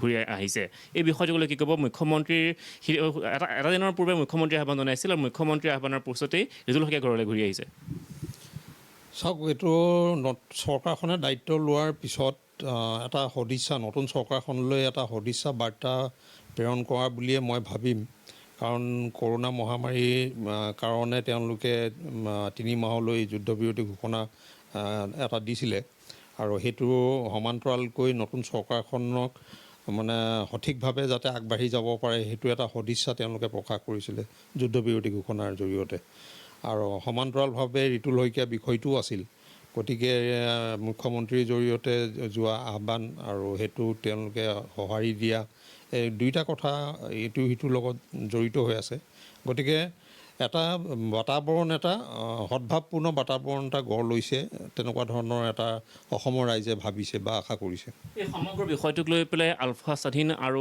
অসম চৰকাৰৰ মাজত যিটো বুজা পৰাৰ সম্ভাৱনা আছে সি কিমান দূৰ ফলপ্ৰসূ হ'ব বুলি আপুনি ভাবে চাওক আলোচনাটো এটা বেলেগ বস্তু আৰু ভাৰত চৰকাৰৰ লগত আলোচনাটো এই হিন্দীত এটা কথা আছে নহয় দিল্লী কা লাডু যো খায়েগা ও ভি পস্তায়েগা যো নাহি খায়েগা ও ভি পস্তায়েগা আলোচনা যিহেতু 10 চনৰ পৰা 11 চনৰ পৰা চলি আছিলে এটা পৰ্যায়লৈকে আৰু আৰম্ভণিতে দিল্লীৰ ফালৰ পৰা ভাৰত চৰকাৰৰ ফালৰ পৰা সমগ্ৰ অসমৰ ৰাইজক এইটো ঘোষণাও দি থৈছিলে যে আলোচনাটো সঠিকভাৱে আমি মীমাংসা কৰিম আৰু বহুতৰ তেতিয়া সেইটো সময়ত দাবীও আছিলে যে আলফাৰ সেনাপ্ৰধান পৰেশ বৰুৱাৰ অবিহনে আলোচনা কেনেকৈ সম্ভৱ তেতিয়াও ভাৰত চৰকাৰৰ ফালৰ পৰা এইটো ঘোষণা কৰা আছিলে যে পৰেশ বৰুৱাৰ অবিহনেও আমি আলোচনাটো সফল কৰিম কিন্তু সময়ৰ লগে লগে এইবিলাকৰ সলনি হ'ল গতিকে দিল্লীৰ যিটো আশ্বাস বা দিল্লীয়ে কৰা ঘোষণা বিশ্বাস কৰাটো বৰ টান আৰু আজি এই যিটো পৰিৱেশ বা বাতাবৰণ আহিছে এই বাতাবৰণক ইমান সহজে যে আলফা স্বাধীনে বিশ্বাসত লৈ মেলি কৰিব সেই আশাটো অকণমান ইমান উজু নহয় বুলি মই ভাবোঁ আৰু এইখিনি যদি সঁচা আন্তৰিকতাৰে কৰিবলৈ বিচৰা যায় তেতিয়াহ'লে এইটো পোনপটীয়া যোগাযোগ কৰি মেলি পেলাই মানে সংবাদ মাধ্যমৰ আঁতৰত ৰাখি পেলাই এটা কথা বতৰা চলিলে হয়তো কিবা এটা হ'ব পাৰে তেনেকুৱা সম্ভাৱনা আপুনি ব্যক্ত কৰে নেকি যে মুখ্যমন্ত্ৰীয়ে প্ৰত্যক্ষ হস্তক্ষেপ সকলোকে আঁৰত ৰাখি পেলাই পোনপটীয়া যোগাযোগ কৰি পেলাই ঋতুল শইকীয়াক ঘূৰাই নিছে বা সমগ্ৰ বিষয়টো আগবঢ়াই লৈ গৈছে চাওক এটা কথা তেওঁলোকৰ ফালৰ পৰা স্পষ্টকৈ কোৱা আছে যে মূল যিটো বিষয় সেই বিষয়টোৰ ওপৰত যদি চৰকাৰে আলোচনা কৰিম বুলি কয় তেতিয়াহ'লে আলোচনাৰ কাৰণে তেওঁলোক আগ্ৰহী আৰু আলোচনা নকৰোঁ বুলিতো আগতেও কোৱা নাই আলোচনা কৰাৰ কাৰণে আগ্ৰহী কিন্তু আলফাৰ জন্ম যিটো কাৰণে হৈছে আৰু সেই বিষয়টো যদি আলোচনা কৰা হয় তেতিয়াহ'লে আলোচনাটো নিশ্চয় হ'ব কিন্তু কথাটো হ'ল যে আলোচনাৰ পৰিৱেশটো আৰু সেই পৰ্যায়লৈকে ভাৰত চৰকাৰে মান্তি হোৱালৈকে এই গোটেই কথাবিলাকতো নিশ্চয় খুব ভিতৰুৱাকৈ কোনোবাই দায়িত্বশীল ব্যক্তিয়ে কৰিব লাগিব আৰু সেইটো মই ভাবোঁ যে মুখ্যমন্ত্ৰী যথেষ্ট উপযুক্ত ব্যক্তি হ'ব এইটো ক্ষেত্ৰত। আৰু শেহতীয়াকৈ DA নিউজ প্লাছৰ লগতে হোৱা এক বাৰ্তালাপত পৰেশ বৰুৱা ডাঙৰীয়াই এটা মন্তব্য কৰিছিল যে 7টা কেইবাটাও চৰ্ত সাপেক্ষে ৰিতুল শইকীয়াক মোকলাই দিছে আৰু মুখ্যমন্ত্ৰী ডাঙৰীয়াক প্ৰশংসাত পঞ্চমুখ হোৱা পৰিলক্ষিত হৈছে আলফা সেনাধ্যক্ষগৰাকীক। মই সেই কথাটোৱে ক'লোঁ, ৰিতুল শইকীয়া বিষয়টো মই সেইটো কাৰণেই ক'লোঁ যে চাওক, অসমত যিবিলাক তৈল প্ৰতিষ্ঠান আছে, চাহ বাগান আছে বা অন্যান্য যিবিলাক আছে, এইবিলাকে আচলতে অসমৰ জনজীৱন, অসমৰ অৰ্থনীতিত কিমান কি ধৰণেৰে উন্নয়ন কৰিছে এই কথাটো আছে আৰু তাৰ ফলত আমাৰ অসমৰ কি উন্নতি হৈছে। গতিকে এই হিচাপবিলাকতো অসমৰ ৰাইজে ল'ব লাগে আচলতে, আৰু সেইটো আমি ৰাজপথত টায়াৰ জ্বলাই পেলাই চিঞৰি পেলাইতো আজিলৈকে পোৱা নাই। গতিকে সেইটো এটা সুকীয়া পন্থা তেওঁলোকে ব্যৱহাৰ কৰিছে আৰু এইটো মই যিমানটোলৈকে জানো 90 চনৰ আগতে, বজৰং অভিযানৰ আগতে আলফাই তেনেকৈ তৈল প্ৰতিষ্ঠান আৰু এই চাহ কোম্পানীবিলাকক কিছুমান তেনেকুৱা উন্নয়নমূলক কাম কাজ কৰিবলৈ বাধ্য কৰাইছিলে, কিছুমান চুক্তি কৰাইছিলে। সেইমতে ক'ৰবাত হস্পিটেল হৈছে, ক'ৰবাত স্কুল কলেজ, এনেকুৱা ৰাস্তা পদূলিৰ পৰা আৰম্ভ কৰি সেইবোৰ তেতিয়া হৈছিলে। তাৰপিছত যেতিয়া নিষিদ্ধ ঘোষণা কৰাৰ পিছৰ পৰা এতিয়া এই সুদীৰ্ঘ বছৰ, প্ৰায় 30টা বছৰ এইবিলাক একো হোৱা নাছিলে। এতিয়া আকৌ আলফা স্বাধীনৰ ফালৰ পৰা এইটো পদক্ষেপ লোৱা হৈছে। এতিয়া কথাটো হ'ল যে তেওঁলোকৰ এই পদক্ষেপটোৰ জৰিয়তে যদি অসমৰ এইখিনি নিবনুৱা যদি সংস্থাপন হয় আৰু অসমৰ ৰাইজৰ যদি উন্নতি হয়, তেতিয়াহ'লে সেইটোত কি অসুবিধাটো কি আছে? কাৰণ ইয়াৰ পৰা যিমানখিনি সম্পদ লুণ্ঠন কৰি লৈ যোৱা হয়, তাৰ পৰা অসমৰ ৰাইজে কি লাভ পায়? কেইহাজাৰমান কেৱল থলুৱা মানুহৰ চাকৰি পায়, কেইজনমান ঠিকাদাৰ হয়, তাৰ বাহিৰেতো একো নহয়। সামগ্ৰিকভাৱে অসমৰ উন্নতি কি হয়? গতিকে সেইটো ক্ষেত্ৰত এই প্ৰতিষ্ঠানবিলাকৰ অসমৰ প্ৰতি থকা বৰঙণিটোৰ ক্ষেত্ৰত তেওঁলোকক দায়বদ্ধ কৰাৰ ক্ষেত্ৰত আলফা স্বাধীনে এইটো পদক্ষেপ লৈছে বুলি মই ভাবোঁ। আৰু সেইটোত মুখ্যমন্ত্ৰীয়ে নিজে সেইদিনাখন মই টিভিটো দেখিলোঁ তেওঁৰ বক্তব্যটোত যে ইমান ডাঙৰ কথা নহয়, অসুবিধাজনক কথা নহয়, এইখিনি অসম চৰকাৰে সেইখিনি দায়িত্ব লৈ মেলি কৰিব পাৰিব। গতিকে সেই প্ৰতিশ্ৰুতিটো দিছে যিহেতু, গতিকে তেওঁলোক আশ্বস্ত হৈছে আৰু সেইটো মতে ৰিতুল শইকীয়াক মুকলি কৰি দিছে। কিন্তু শেহতীয়াকৈ ইয়াৰ আগতেও কেইবাগৰাকী মুখ্যমন্ত্ৰী আছিল, কিন্তু হিমন্ত বিশ্ব শৰ্মাই এজনে মুখ্যমন্ত্ৰী যি আলফা সেনাধ্যক্ষ পৰেশ বৰুৱাই মুকলিকৈ প্ৰশংসাত পঞ্চমুখ হৈ গৈছে। এই গোটেই বিষয়টোৱে এটা ইতিবাচক ধাৰণা বহন কৰে নেকি বাৰু?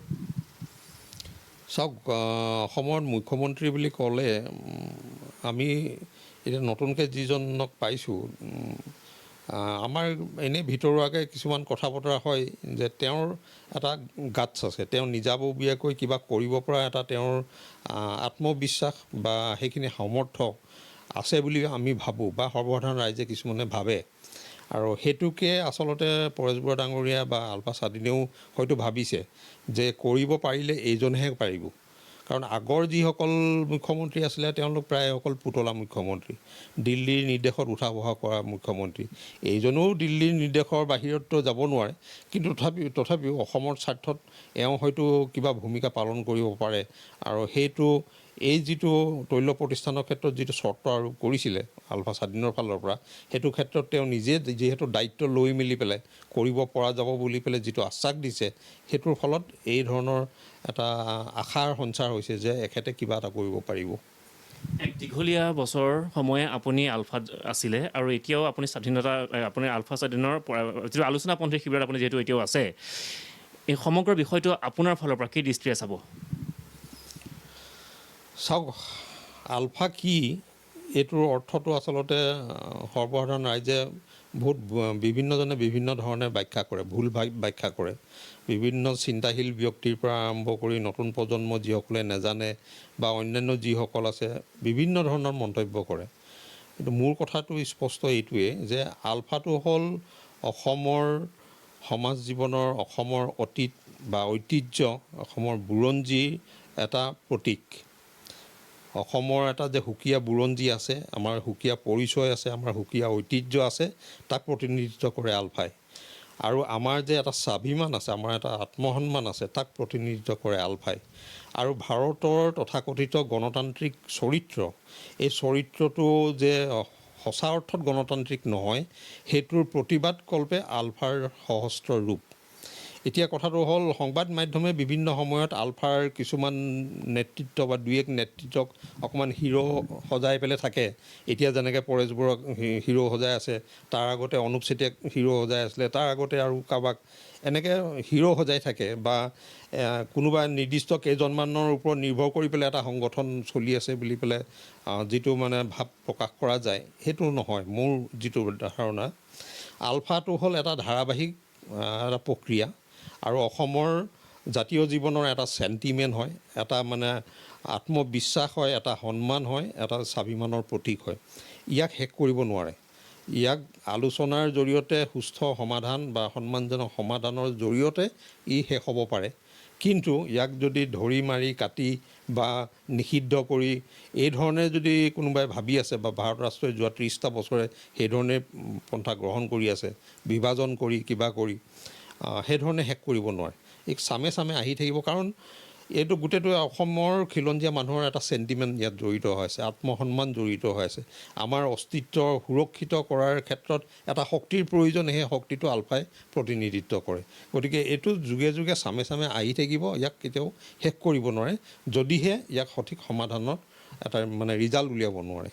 নিশ্চিতভাৱে ৰুবুল, এয়া আছিলে মৃণাল হাজৰিকা, আলোচনাপন্থী আলফা শিবিৰৰ নেতা। কম সময়ত ভালে ধন্যবাদ জনাইছোঁ কনক। মৃণাল হাজৰিকা যিদৰে ধন্যবাদ জনাইছোঁ কনক। আৰু আমি এইবাৰ যাবলৈ চেষ্টা কৰিম আমাৰ উজনি অসমৰ ব্যুৰ' চিফ বিকাশ মৰাণৰ ওচৰলৈ। মই যদি বিকাশ মৰাণক পাই আছোঁ তেতিয়াহ'লে আমি স্ক্ৰীণত বিচাৰিছোঁ। বিকাশ মৰাণ ডাঙৰীয়া, কথাটো হ'ল এনেকুৱা যে ইতিমধ্যে দেখিলোঁ আলফাৰ মুখ্য সেনাধ্যক্ষ, আলফা স্বাধীনৰ মুখ্য সেনাধ্যক্ষ পৰেশ বৰুৱাৰ সৈতে আপুনি দীঘলীয়া এটা সাক্ষাৎকাৰ আপুনি গ্ৰহণ কৰিলে। সমান্তৰালভাৱে কিছু সময় পূৰ্বে আমি মৃণাল হাজৰিকাৰ সৈতে সাক্ষাৎকাৰ ল'লোঁ, তেওঁৰ সাক্ষাৎকাৰ আপুনি তেওঁৰ কথাখিনি নিশ্চয় আপুনি শুনিব পাৰিলে। আৰু পৰেশ বৰুৱাই যথেষ্ট তেওঁক আজি প্ৰশংসা কৰিছে। হিমন্ত বিশ্ব শৰ্মাক সমান্তৰালভাৱে মৃণাল হাজৰিকাও কৈছে যে এগৰাকী গাটছ থকা মুখ্যমন্ত্ৰী, আত্মবিশ্বাস থকা মুখ্যমন্ত্ৰী হৈছে হিমন্ত বিশ্ব শৰ্মা। গতিকে তেওঁক লৈ হয়তো আশা প্ৰকাশ কৰিছে, আশাব্যঞ্জক আশাৰ এক ৰূপ দেখা পাইছে। কিন্তু এতিয়া আলোচনাৰ ক্ষেত্ৰত কি হ'ব পাৰে? সঁচাকৈ আলোচনা হ'ব পাৰেনে? আকৌ আলোচনাৰ মজিয়াত তেওঁলোক বহিব পাৰেনে? ত্ৰিপাক্ষিক আলোচনা হ'ব পাৰেনে? ৰুবুল, এটা কথা ইমাত্ৰ ক'ব লাগিব, যিহেতু আজি পৰেশ বৰুৱা ডাঙৰীয়াই যিখিনি বক্তব্য আগবঢ়াইছে, যিহেতু আলফা স্বাধীন আৰু আলফা ইতিমধ্যে আলফা এটা গোটেই আলোচনাত বহি আছে দীৰ্ঘদিন ধৰি। 2008 চনৰ 24 জুন তাৰিখে আলফাৰ 28 বেটেলিয়ানৰ এটা গোটে তেওঁলোকে যুদ্ধবিৰতি ঘোষণা কৰি তেওঁলোকে আলোচনালৈ আহিছিল। তাৰ পাছত অৰবিন্দ ৰাজখোৱাকে আদি কৰি শেষত অনুপ চেতিয়াও আহিল। কিন্তু সেই দীঘলীয়া যি আলোচনা আৰু আজি নতুনকৈ যি ইতিবাচক এটা সঁহাৰি, যিহেতু পৰেশ বৰুৱা ডাঙৰীয়াই কোনোদিন কোৱা নাই যে আলোচনা হ'ব নালাগে বুলি, আমি বিভিন্ন বক্তব্য তেখেতৰ পাইছোঁ।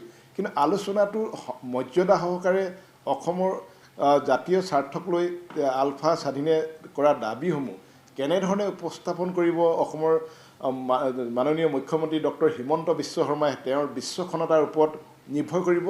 আৰু এতিয়া সম্পূৰ্ণ কেন্দ্ৰ আৰু ৰাজ্য চৰকাৰৰ ওচৰত আছে বলটো, যে তেওঁলোকে কেনেধৰণে তেওঁলোকৰ হাতত থকা কোডত থকা বলটো কেনেধৰণে তেওঁলোকে গ্ৰহণ কৰিব। আচলতে ইতিমধ্যে আলফা স্বাধীনৰ তৰফৰ পৰা 3 মাহৰ কাৰণে তেওঁলোকে কৰোণা মহামাৰীৰ কাৰণে তেওঁলোকে যুদ্ধবিৰতি ঘোষণা কৰিছে।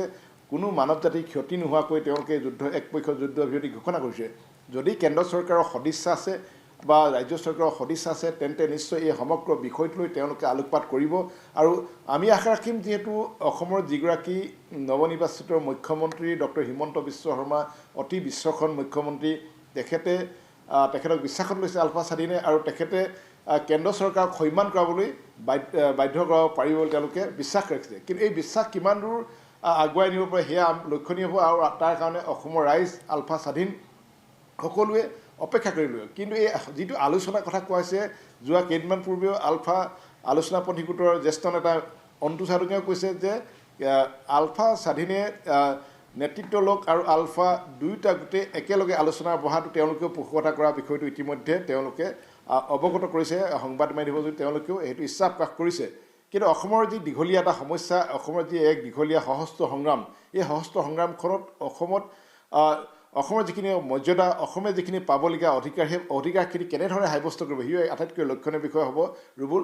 আৰু আটাইতকৈ ডাঙৰ প্ৰশ্ন হৈছে, যিহেতু আজিৰ তাৰিখত যে মুখ্যমন্ত্ৰী ডক্টৰ হিমন্ত বিশ্ব শৰ্মাই আলফাই দাবী কৰা 7টা যি অসমত কৰ্মৰত যি বেচৰকাৰী প্ৰতিষ্ঠান আছে, ভাৰত চৰকাৰৰ ৰাজহুৱা খণ্ডৰ যি প্ৰতিষ্ঠান আছে, এই প্ৰতিষ্ঠানকেইটাৰ ওপৰত যিখিনি আৰোপ কৰিছিল সেইখিনি ৰাজ্য চৰকাৰৰ পৰা সম্পূৰ্ণভাৱে কৰিব পৰা যাব বুলি ইতিমধ্যে মুখ্যমন্ত্ৰীগৰাকীয়ে জানিবলৈ দিছে। কিন্তু সঁচাৰ্থত যদি সঁচাকৈ এগৰাকী শক্তিশালী মন্ত্ৰীয়ে সেইখিনি তেওঁ বাধ্য কৰাব পাৰে এইখিনিক, আৰু যিখিনি আলফা স্বাধীনে যিখিনি ইতিমধ্যে প্ৰস্তাৱ আগবঢ়াইছে সেই প্ৰস্তাৱ সঁচাকৈ অসমৰ ৰাইজে পাবলগীয়া। অসমৰ ভূখণ্ডৰ পৰা উৎপাদিত অসমত নিবনুৱা সমস্যা সমাধান কৰাৰ ক্ষেত্ৰত কেৱল আলফাই পোনপ্ৰথমবাৰৰ বাবে যি এটা সুন্দৰ তেওঁলোকে প্ৰস্তাৱ আগবঢ়াইছে 7টা, আৰু সেই 7টা প্ৰস্তাৱ আচলতে ৰাজ্য চৰকাৰৰ এটা কৰণীয় দায়িত্ব আছে, আৰু সেই কথাখিনি মাননীয় মুখ্যমন্ত্ৰী ডক্টৰ হিমন্ত বিশ্ব শৰ্মাই অনুভৱ কৰিছে, আৰু তেওঁ সেইকাৰণে সেই দাবীখিনি ক্ষেত্ৰত তেওঁ আগবাঢ়ি আহিবৰ কাৰণে তেওঁ নিজেও ইচ্ছা প্ৰকাশ কৰিছে। চাওঁ তেতিয়াহ'লে এক ইতিবাচক দিশ আছে, যি ইতিবাচক দিশ আগুৱাই লৈ যোৱাৰ ক্ষেত্ৰত ৰাজ্য চৰকাৰ কেন্দ্ৰ চৰকাৰে যদি আগভাগ লয় তেন্তে নিশ্চয় এক দীঘলীয়া যি সশস্ত্ৰ সংগ্ৰাম, এই সশস্ত্ৰ সংগ্ৰামৰ এক ফলাফল অসমৰ ৰাইজে সুন্দৰভাৱে পাব বুলি আশা কৰিব পাৰি। কিন্তু এই সুন্দৰভাৱে পাবলগীয়া হ'লে এক দীঘলীয়া সংগ্ৰামখনৰ যিখিনি দাবী আছে, দীঘলীয়া এখন সংগ্ৰামত যিমান অসমৰ ৰাইজে যুৱক যুৱতীক হেৰুৱাবলগীয়া হ'ল, আৰু এই সকলোবিলাক কেনেদৰে ব্যৱস্থা কৰিব সিও এক লক্ষণীয় হ'ব। ভূটান বিকাশ মৰাণ ডাঙৰীয়া, মোক আপুনি যদি শুনি আছে, হেল্ল', হয় বিকাশ মৰাণ ডাঙৰীয়া, আপুনি যদি মোক শুনি আছে, মই এটা কথা সুধিব বিচাৰিছোঁ যে ইয়াৰ পূৰ্বে যে 2008 চনৰ পৰা আলোচনা হৈ আছিলে, কিন্তু তাৰপিছতো আলোচনা কোন গতিত গৈ আছে সেয়া অসমৰ ৰাইজে দেখিছে। কিন্তু এতিয়া এইবাৰ যেতিয়া পৰেশ বৰুৱাই নিজে যেতিয়া আলোচনাৰ কাৰণে আগবাঢ়ি আহিম বুলি কৈছে, আৰু আলোচনাপন্থীৰ ফালৰ পৰাও কোনো ধৰণৰ তেওঁলোকৰ কোনো আপত্তি নাই যে আলোচনা একেলগে তেওঁলোকে কৰি যাব, গতিকে এইবাৰ আলোচনাই এক ফলপ্ৰসূ ৰূপ লাভ কৰিব পাৰে নেকি? কি ক'ব আপুনি? একেবাৰে চমুকৈ সুধিছোঁ। হয়, যিহেতু ৰুবুল এটা কথা ক'ব লাগিব, এই যিটো আলোচনাৰ ইতিবাচক দিশ আছে, গতিকে এই ইতিবাচক দিশটো কেন্দ্ৰ আৰু ৰাজ্য চৰকাৰে কেনেকৈ গ্ৰহণ কৰিব সেই আটাইতকৈ ডাঙৰ বিষয়। আৰু আলফা স্বাধীনৰ তৰফৰ আলফা আলোচনাপন্থী গোটটো ইতিমধ্যে যিটো দীঘলীয়া এক আলোচনাত বহি আছে, আৰু তেওঁলোকে সেই আলোচনা তেওঁলোকৰ প্ৰস্তাৱসমূহ কেনেধৰণে বিবেচনা কৰিব, কেন্দ্ৰক কেনেধৰণে হেঁচা প্ৰয়োগ কৰিব পৰা যাব, সেয়া এক ডাঙৰ লক্ষণীয় বিষয় হ'ব। যিহেতু আজিৰ তাৰিখত এটা কথা ক'ব লাগিব যে আলফা আলোচনাপন্থী গোটৰ যিখিনি দাবী চনত আছিল, তেওঁলোকে স্বাধীন অসমৰ দাবীত যিখিনি তেওঁলোকে সংগ্ৰাম কৰিলে, তাৰপিছত তেওঁলোকৰ যিখন দাবী চনত, সেই দাবী চনতখন আচলতে যিমান গুৰুত্ব হ'ব লাগিছিল অসমৰ ৰাইজৰ কাৰণে, সেই গুৰুত্ব তাত দেখা পোৱা নগ'ল। সচৰাচৰ যিখিনি অসমৰ ডেম'ক্ৰেটিক অৰ্গেনাইজেশ্যন, যিখিনি গণতান্ত্ৰিক সংগঠন, তেওঁলোকে যিখিনি উত্থাপন কৰিছিল সেই হুবহু কিছু তাত সন্নিৱিষ্ট কৰা হৈছিল। গতিকে সমগ্ৰ বিষয়টো এতিয়া যদি আলোচনা হয় তেন্তে আলোচনাত কি বিষয় উপস্থাপন হ'ব সি আটাইতকৈ ডাঙৰ বিষয়, আৰু সেয়া প্ৰথম পৰ্যায়ৰ আলোচনা ভাৰতত হ'ব নে বিদেশৰ মাটিত হ'ব, যেনেধৰণে NSCN-IM-ৰ লগত বিদেশত প্ৰথম আলোচনাত মিলিত হৈছিল, বা তেওঁলোকৰ প্ৰস্তাৱসমূহ কেনেকুৱা হ'ব সিও আটাইতকৈ ডাঙৰ বিষয়। আৰু এই সমগ্ৰ বিষয়টো আটাইতকৈ গুৰি ধৰিব পাৰিব অসমৰ মাননীয় মুখ্যমন্ত্ৰী ডক্টৰ হিমন্ত বিশ্ব শৰ্মাই। গতিকে হিমন্ত বিশ্ব শৰ্মাই কেনেধৰণে এই নাওখনৰ বাঠাডাল গুৰি ধৰি তেওঁ আগুৱাই নিব, আৰু সেই ক্ষেত্ৰত আলফা স্বাধীন বা আলফা আলোচনাপন্থী গোটে তেওঁলোকৰ দাবীসমূহ কেনেধৰণে অসমৰ ৰাইজক লৈ উপস্থাপন কৰিব সি আটাইতকৈ লক্ষণীয় বিষয় হ'ব। হয়, ধন্যবাদ জনাইছোঁ বিকাশ মৰাণ ডাঙৰীয়া। আৰু আমি আজিৰ দিনটোত আমি বিভিন্নজনৰ সৈতে মন্তব্য গ্ৰহণ কৰিছিলোঁ। এইবাৰ আমি মন্তব্য শুনাব বিচাৰিছোঁ বিধায়ক প্ৰশান্ত ফুকন আৰু ৰূপেশ গোৱালাৰ। আমি এইবাৰ এই মন্তব্য শুনাই লৈছোঁ, তাৰপিছত আমি আকৌ বিভিন্নজনৰ সৈতে কথা পাতিবলৈ যত্ন কৰিম। মাননীয় মুখ্যমন্ত্ৰী মহোদয়ে সেইদিনাখন যিটো এপিল কৰিছে, এখন 3,20,00,000 মানুহৰ এজন মুখ্যমন্ত্ৰী মহোদয়ে পৰেশ বৰুৱাৰ প্ৰতি যিটো আহ্বান, সেই আহ্বান পৰেশ বৰুৱাৰ মনত যি চিন্তাধাৰা আৰু পুলিচ প্ৰশাসনৰ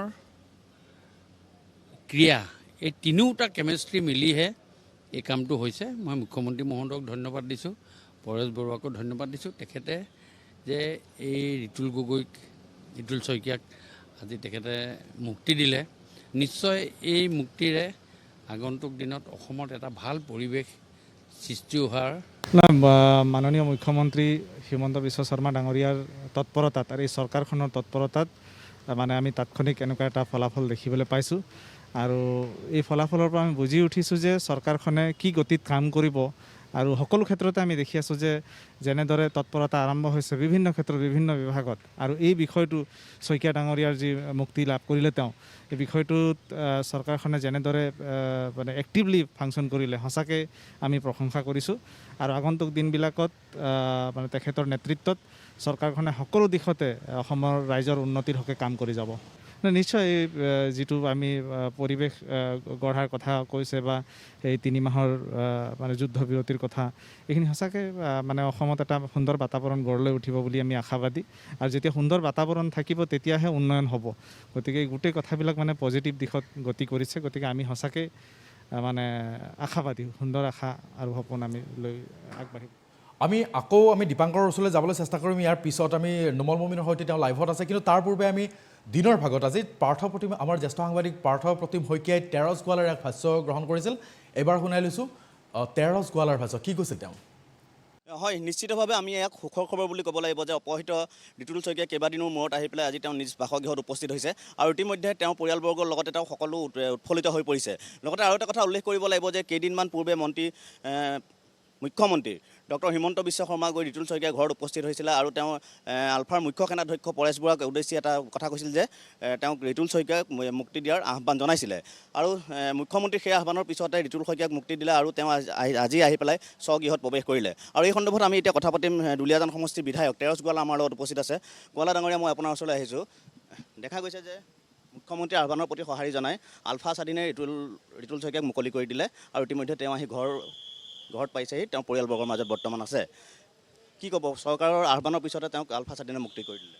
চাওক, যোৱা এপ্ৰিল মাহত ONGCৰ 3গৰাকী বিষয়াক আলফা স্বাধীনে অপহৰণ কৰিছিল আৰু পৰৱৰ্তী সময়ত এক চাকৰুদ্ধ পৰিৱেশৰ সৃষ্টি হৈছিল আৰু শেহতীয়াভাৱে নতুন চৰকাৰ আহিলে আমাৰ ডাইনেমিক অসমৰ মুখ্যমন্ত্ৰী ডক্টৰ হিমন্ত বিশ্ব শৰ্মা ডাঙৰীয়াই ইতিমধ্যে ৰিতুল শইকীয়াৰ ঘৰত গৈছিল আৰু তাতো এটা কথা দি আহিছিল আৰু এই কথাৰ প্ৰতি তেওঁলোকৰ দুখৰ প্ৰতি আহ্বান জনাইছিল আলফালৈ।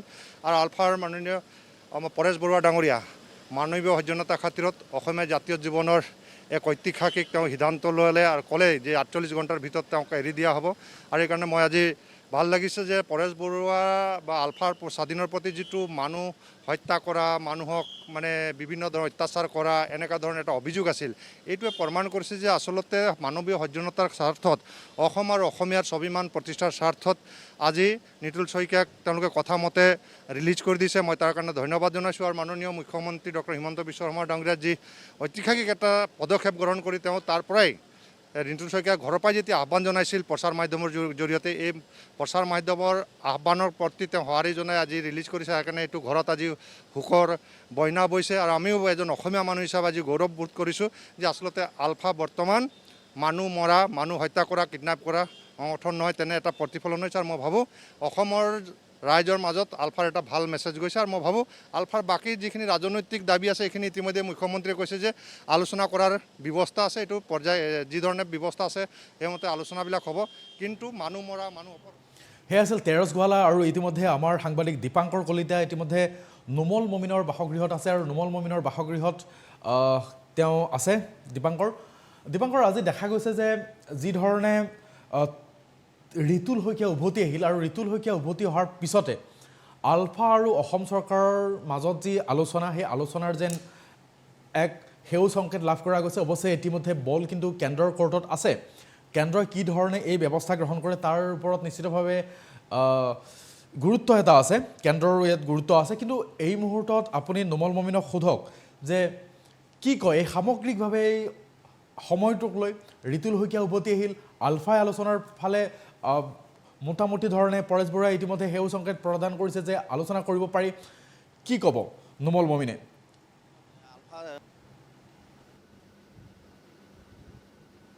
হয়, নিশ্চয়কৈ ৰুবুল, আজিৰ দিনটো আচলতে আটাইতকৈ এটা গুৰুত্বপূৰ্ণ খবৰ বুলি ক'ব লাগিব, কিয়নো ৰাজ্যবাসীৰ মুখত আচলতে এই মুহূৰ্তত এক আচলতে হাঁহি বিৰিঙিছে। কিয়নো দীৰ্ঘদিনীয়া অপেক্ষা যোৱা 21 এপ্ৰিলত যেতিয়া আচলতে এই যিগৰাকী ব্যক্তি তেখেতক অপহৰণ কৰাৰ পিছত আচলতে বিশেষভাৱে ৰিতুল শইকীয়াৰ লগতে দুই যি সতীৰ্থক আলফাই অপহৰণ কৰিছিল, তাৰপিছত আচলতে সকলো যথেষ্ট পৰিমাণে ক্ষোভিত হৈ পৰিছিল। তাৰপৰা সকলো আচলতে চিন্তিত হৈ পৰিছিল। তাৰ যেতিয়া পৰৱৰ্তী সময়ত দুগৰাকী সতীৰ্থ উদ্ধাৰ হ'ল, তাৰপিছত তৃতীয়গৰাকী ব্যক্তি অৰ্থাৎ ৰিতুল শইকীয়াৰ সন্ধানত আৰক্ষী, সেনা সকলো নামি পৰিছিল। চৰকাৰে যথেষ্ট পৰিমাণে এই গোটেই বিষয়টোত গুৰুত্ব প্ৰদান কৰিছিল। আৰু দীঘলীয়া সেই অপেক্ষাৰ অন্তত আজিৰ পৰা দুদিন পূৰ্বে যিহেতু ৰিতুল শইকীয়াক ম্যানমাৰৰ সীমান্তত যিহেতু মুকলি কৰি দিয়া গ'ল, তাৰপিছতে এতিয়া ৰাজ্যবাসীৰ মাজত আচলতে যথেষ্ট আনন্দৰ জোৱাৰ উঠিছে। সমান্তৰালকৈ ৰিতুল শইকীয়াৰ সেই পৰিয়ালৰ তথা সেই ঘৰখনত আচলতে এই মুহূৰ্তত এক আনন্দৰ বন্যা বৈছে। ইয়াৰ মাজতে বিভিন্নজনে এতিয়া আলফাক সমালোচনা কৰাৰ বিপৰীতে আলফাক প্ৰশংসা কৰা দেখা গৈছে। সমান্তৰালকৈ চৰকাৰখনৰ যিটো দৃঢ় পদক্ষেপ, চৰকাৰে যিদৰে আচলতে ৰিতুল শইকীয়াৰ এই মুক্তিৰ প্ৰসংগটোত যিদৰে গুৰুত্ব প্ৰদান কৰি গোটেই বিষয়বস্তুটো মুখ্যমন্ত্ৰী ডক্টৰ হিমন্ত বিশ্ব শৰ্মাই আগভাগ ল'লে, তাৰপিছত আচলতে আলফাৰ যি সঁহাৰি, ইয়াক লৈ আচলতে সকলোৱে এই মুহূৰ্তত উৎকণ্ঠিত, সকলোৱে এই মুহূৰ্তত আচলতে ধন্যবাদ কৃতজ্ঞতা জনাইছে। মোৰ সৈতে এই মুহূৰ্তত বিজেপিৰে এগৰাকী জ্যেষ্ঠ বিধায়ক উপস্থিত আছে, ডাক্তৰ নুমল মমিন। মই তেওঁৰ পৰা কিছু কথা জানিবলৈ চেষ্টা কৰিম এই পোনপটীয়া সম্প্ৰচাৰৰ যোগেদি। ডাক্তৰ নুমল মমিন ডাঙৰীয়া, আপোনাক স্বাগতম জনাইছোঁ DA নিউজ প্লাছলৈ। আজিৰ দিনটোৰ যিটো আটাইতকৈ গুৰুত্বপূৰ্ণ খবৰ যে ৰিতুল শইকীয়া অৱশেষত নিজৰ ঘৰখনলৈ তেওঁ ঘূৰি আহিবলৈ সক্ষম হ'ল, আৰু মুখ্যমন্ত্ৰী ডক্টৰ হিমন্ত বিশ্ব শৰ্মাই যিদৰে আলফাক অনুনয় বিনয় তথা আবেদন কৰিছিল যে তেখেতক শীঘ্ৰে মুকলি কৰিব লাগে, তাৰপিছত পৰেশ বৰুৱাৰ তাৎক্ষণিক যি প্ৰতিক্ৰিয়া, তাৎক্ষণিক যি তেওঁ সঁহাৰি জনালে, তাৰপিছতে ৰিতুল শইকীয়া আজি নিজৰ পৰিয়ালৰ মাজলৈ ঘূৰি আহিবলৈ সক্ষম হ'ল। বিজেপিৰ এগৰাকী জ্যেষ্ঠ বিধায়ক হিচাপে গোটেই বিষয়টোৰ সন্দৰ্ভত আপোনাৰ কেনেধৰণৰ মনোভাৱ? পোনপ্ৰথমে মই আমাৰ শ্ৰদ্ধাৰ মুখ্যমন্ত্ৰী হেমন্ত বিশ্ব শৰ্মা ডাঙৰীয়াক ধন্যবাদ দিছোঁ। আমাৰ মুখ্যমন্ত্ৰী হেমন্ত বিশ্ব শৰ্মা ডাঙৰীয়াৰ এটা ৰিকুৱেষ্টত আমাৰ আলফাৰ সেনাধ্যক্ষ পৰেশ বৰুৱাই ৰিতুল শইকীয়াক মুক্তি দিলে। এইটো এটা খুব মেচিয়ৰিটি দেখুৱাইছে আলফাৰ তৰফৰ পৰা, আৰু আমাৰ মুখ্যমন্ত্ৰী ডাঙৰীয়াৰ এসপ্তাহৰ ভিতৰত ইমান ডাঙৰ সফলতা অসমৰ কাৰণে এটা গৌৰৱৰ বিষয়। আৰু আগন্তুক দিনত উত্তৰ পূৰ্বাঞ্চলত যি ইনচাৰ্জেঞ্চি প্ৰব্লেম, মই ভাবোঁ আমাৰ মুখ্যমন্ত্ৰী হেমন্ত বিশ্ব শৰ্মা ডাঙৰীয়া তেখেত নেডাৰো কনভেনৰ হয়। পূৰা উত্তৰ পূৰ্বাঞ্চললৈ তেখেতৰ এটা ৰোল থাকিব, উত্তৰ পূৰ্বাঞ্চলৰ ইনচাৰ্জেঞ্চি যি সমস্যা সমাধান কৰিবলৈ। আমি গৌৰৱ অনুভৱ কৰোঁ ভাৰতীয় জনতা পাৰ্টীৰ চৰকাৰ, মুখ্যমন্ত্ৰী হেমন্ত বিশ্ব শৰ্মাৰ নেতৃত্বত যি তৎপৰতাৰে কামবিলাক কৰিছে অসমত। আগন্তুক 5 বছৰত অসমৰ ৰাইজে বহু সকাহ পাব। এজন মুখ্যমন্ত্ৰী বা এটা চৰকাৰৰ দায়িত্ব হয় সেই ৰাজ্যখনৰ মানুহৰ নিৰাপত্তা দিয়াৰ, আৰু মই ভাবোঁ মানুহৰ নিৰাপত্তা দিয়াৰ বাবে যিখিনি প্ৰচেষ্টা আৰম্ভ কৰিছে এইটো খুব সুন্দৰ কথা। আৰু তেখেতৰ দিনতে যোৱা 5টা বছৰত তেখেতৰ নেতৃত্বত যি উত্তৰ পূৰ্বাঞ্চলৰ তথা অসমৰ ইনচাৰ্জেঞ্চি গ্ৰুপ বহুতে হাথিয়াৰ লে ডাউন কৰিছে, আৰু মই ভাবোঁ তেখেতসকলৰ লগতো খুব সুন্দৰভাৱে আলোচনা কৰি খুব সোনকালে আমাৰ এই ইনচাৰ্জেঞ্চি প্ৰব্লেমৰ পৰা অসম মুক্ত হ'ব, শান্তিৰ দিশত অসম আগবাঢ়িব। নতুন চৰকাৰ এখন যথেষ্ট দায়িত্ব আছে, তাৰ মাজত এই যিটো বিষয়ে যথেষ্ট পৰিমাণে চৰকাৰক আচলতে প্ৰেছাৰ দি আছিলে দীৰ্ঘদিন ধৰি, তাৰ মাজতে এই যিটো আশাৰ খবৰ ইতিমধ্যে ৰিতুল শইকীয়া যিটো পৰিয়ালৰ মাজত আহি উপস্থিত হৈছেহি, তাৰপিছত এতিয়া সকলোৰে মাজত এটা প্ৰশ্ন মনত আছে যে আলফাৰ সৈতে আলোচনা প্ৰক্ৰিয়াটো বা শান্তি আলোচনা কেনেদৰে আগবাঢ়িব। ইতিমধ্যে পৰেশ বৰুৱাৰ ফালৰ পৰাও আচলতে এক আশাৰ ইতিবাচক এক আচলতে ইংগিত আমি দেখিবলৈ পাইছোঁ। গতিকে কেনেদৰে আপোনালোকে গোটেই বিষয়টোক গুৰুত্ব প্ৰদান কৰিছে, কেনেদৰে চালি জাৰি চাইছে? মুখ্যমন্ত্ৰী হেমন্ত বিশ্ব শৰ্মাৰ দায়িত্বভাৰ গ্ৰহণ কৰিয়েই তেখেতে প্ৰেছ মিট দিছিলে, আপোনালোকে হয়তো নিশ্চয় জানে, আৰু তেতিয়াই আপিল কৰিছিলে যে যিমান অস্ত্ৰধাৰী সংগঠন আছে তেখেতসকলক আলোচনাৰ মাজলৈ আহিবলৈ, সংবিধানৰ 4 বেৰৰ মাজত আলোচনা কৰি সমস্যা সমাধান কৰিবলৈ কাৰণে যিটো আপিল, তাক এতিয়া আলফা স্বাধীনে সুন্দৰ ৰূপত তেখেতসকলে ৰেছপন্স কৰিছে। তাৰমানে 3 months চিজফায়াৰ তেখেতসকলে ইউনিলেটাৰেল ঘোষণা কৰিছে। গতিকে এইটো এটা খুব ভাল কথা, এটা অসমৰ কাৰণে খুব এটা ভাল ছিগনেল আগন্তুক দিনত আমাৰ শান্তি প্ৰতিষ্ঠা কৰিবলৈ। মই ভাবোঁ এনেধৰণৰ প্ৰচেষ্টা চৰকাৰৰ ফালৰ পৰা খুব সঘনে আৰু আমি দেখিবলৈ পাম। আৰু মুখ্যমন্ত্ৰীৰ যি এক্টিভ ৰোল প্লে কৰিছে আমাৰ হেমন্ত বিশ্ব শৰ্মা ডাঙৰীয়াই, আৰু তেনেধৰণৰ এজন এক্টিভ প্ৰম্প্ট একশ্যন ল'ব পৰা মুখ্যমন্ত্ৰী অসমে বহুত দিনৰ পৰা বিচাৰি আছিলে, পালে। আৰু অসমৰ ৰাইজৰ উন্নতিৰ কাৰণে মই ভাবোঁ এইটো এটা